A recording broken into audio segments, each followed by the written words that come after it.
Hi ಅಮ್ಮ. Hi madam. ಎಷ್ಟು ವರ್ಷದಿಂದ ಬರ್ತಿದ್ದೀರಾ ಇಲ್ಲಿಗೆ ದೇವಸ್ಥಾನಕ್ಕೆ? ಇದೇ ವರ್ಷದಲ್ಲೇ ಮೇಡಮ್ 9 ವಾರ ಬಂದಿದ್ದೀನಿ. ನನ್ನ ಮಕ್ಕಳು ಓದಿಗೋಸ್ಕರ ಕೇಳಿದ್ದು ನಾನು, ಬಟ್ ಆಗಿದೆ ನನಗೆ.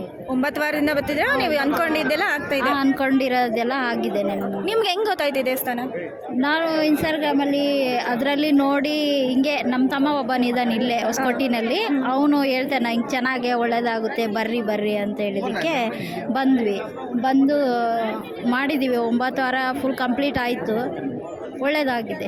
ಇನ್ಸ್ಟಾಗ್ರಾಮಲ್ಲಿ ನೋಡಿ ನೀವು ಬಂದು ನಿಮ್ಗೆ 9 ವಾರ ಮಾಡಿದ್ದೀರಾ? ಒಳ್ಳೇದಾಗಿದೆ. ನೀವೇನಾರು ಕಾಯಿ ಕಟ್ಟಿದ್ದೀರಾ? ಹಾಂ ಮೇಡಮ್, ಕಟ್ಟಿದ್ದೀವಿ. 9 ವಾರನೂ ಕಟ್ಟಿದ್ದೀವಿ.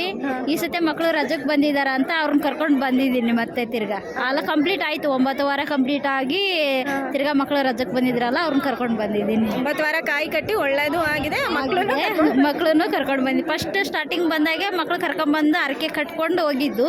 ಮತ್ತು ಅವ್ರಿಗೆ ಸ್ಕೂಲ್ಗೆ ಬಿಟ್ಟು ನಾನು ನಮ್ಮ ಹಸ್ಬೆಂಡ್ ಇಬ್ಬರು ಬರ್ತಾ ಇದ್ವಿ. ಅದಾದಮೇಲೆ ಇವಾಗ ಮತ್ತೆ ರಜಕ್ಕೆ ಬಂದ್ರಲ್ಲ ಮಕ್ಕಳು, ಅವ್ರನ್ನ ಕರ್ಕೊಂಡು ಬಂದಿದ್ದೀವಿ.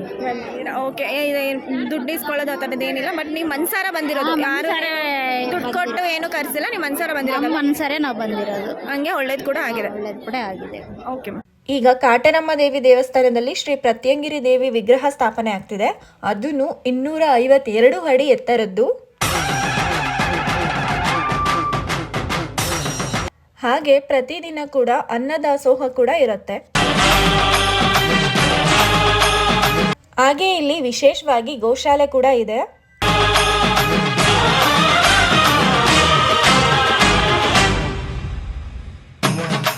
ಇನ್ನು ಇಲ್ಲಿ ಬರೋ ಭಕ್ತಾದಿಗಳಿಗೆ ಯಾವುದೇ ತೊಂದರೆ ಆಗದೆ ಇರಲಿ ಅಂತ ಪ್ರತಿದಿನ ಬಸ್ ಫೆಸಿಲಿಟಿ ಕೂಡ ಇದೆ. ನಿಮ್ಗೆ ಏನೇ ತೊಂದರೆ ಇದ್ರೂ ಒಂದ್ಸಲ ಹೊಸಕೋಟೆಯಲ್ಲಿರೋ ಕಾಟನಮ್ಮ ದೇವಿ ದರ್ಶನ ಪಡ್ಕೊಳ್ಳಿ. ಹಾಗೆ ನಿಮ್ಗೆ ಏನು ಅನುಭವ ಆಯಿತು ಅಂತ ಕಮೆಂಟ್ ಮುಖಾಂತರ ತಿಳಿಸಿ.